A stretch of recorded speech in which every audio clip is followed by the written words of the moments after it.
So I remember back in 2014 when at E3, Ubisoft showed us the Division. That first look at the Division, a new massive multiplayer role-playing game set in a bombed out New York City after a viral apocalypse, and it looked cool as hell. Then a couple years later, the game came out and it was cool as hell, albeit with a fair amount of problems. And then a few months ago, they released the Division 2, and that game is basically a much bigger, better improvement from its predecessor. But one of the things that they talked about quite a bit leading up to the release of the sequel was that Ubisoft had teamed up with a production company to make, I believe it was Universal at the time, in order to make the Division movie. And they had signed Jake Gyllenhaal and Jessica Chastain to be in it. And I was all like, damn, that's some serious star power for a video game adaptation.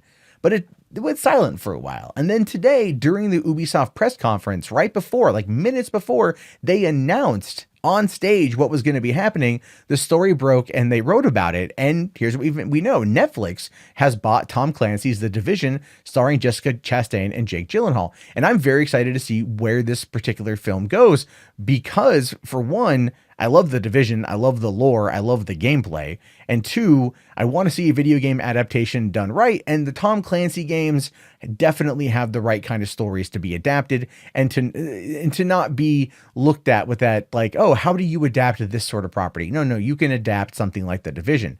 Now, it says here, Netflix has bought the distribution rights to Ubisoft's Tom Clancy The Division, a video game adaptation starring Jessica Chastain and Jake Gyllenhaal. David Leitch, who directed Deadpool 2 and the upcoming Hobbs and Shaw, is directing the project, which was announced Monday at E3. The story is set in the near future with the pandemic virus being spread via paper money on Black Friday, killing millions of people. Now, the 87 North Productions, Gyllenhaal's 9 Stories, Chastain's Freckle Films, and Ubisoft Film and Television are producing the film. And it says here that really Rafe Judkins is adapting the screenplay. So there's nothing on this right now. There's nothing really moving forward to this right now. Hobbs and Shaw's in post-production. It comes out in August. It's set to do $1 billion. And this is clearly going to be the next movie that they do. This movie probably won't come out until sometime towards the end of 2020. And, but look, none of that even really matters. Budgetary concerns aside, Netflix bought the distribution rights, which means Netflix is effectively paying for everything. Or they're paying a very, very, very like sizable majority of it, which means that they have faith in this project and they want to try to bring gamers over. And I've been saying for a while, at least to myself, that Netflix should really look into the video game adaptation marketplace because it's already done well with Castlevania. The 2 seasons that have come out are very heavily loved by the people who've watched them. They've already moved over into Devil May Cry, which is being produced by the same animation team. That should do well in regards to being a true-ish adaptation of the franchise. And a lot of people are anxious to see what's going to happen with Halo over on Showtime. And we know that video game stuff does well if it's done correctly. So I look at this particular story and I think to myself, okay, you've got 2 very talented actors that are going to be starring in this movie. You've got a very talented director who is the only weak link of it, by the way, I believe, is David Leitch. And let me explain why. I think he's very talented. His work on John Wick with Chad Stahelski, I can't forget his name right now, but their work together was pretty great. But Chad is a better narrative storyteller than David. He's a better narrative storyteller than David. David had a little bit of trouble with the story, with the narrative elements of Deadpool 2. The story wasn't anywhere near as good as the first movie, even though it had more heart behind it. It wasn't told in the same kind of way. It was because Tim Miller wasn't the person directing it.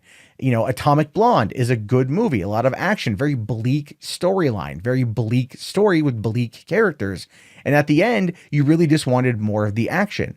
So this is a good story with a very good backdrop to being able to tell a compelling narrative about a viral attack on New York, a pandemic killing millions of people, and those who are trying to struggle to survive, and the division agents being sent in to help quell the problem. There's a lot of story and a lot of lore to be talked about here.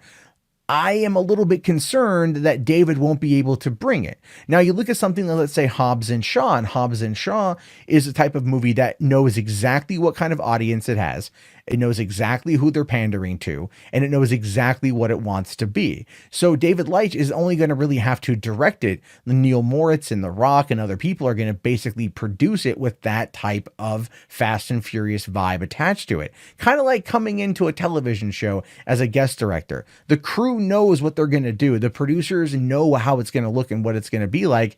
And the guest director comes in and just does their thing. And that's really about it. That's kind of how I view David Leitch in regards to Hobbs and Shaw, but I haven't seen the movie yet, so I don't quite know. He is a talented director, and I think he'll do this story justice. I do also hope that the people, the producers at Ubisoft, are with him to really guide him on the narrative path. Because while this movie is going to clearly be very, very, very action-packed and probably very well made, the story is what I feel is probably going to suffer the most. And there's nothing worse than looking amazing and having a middling story.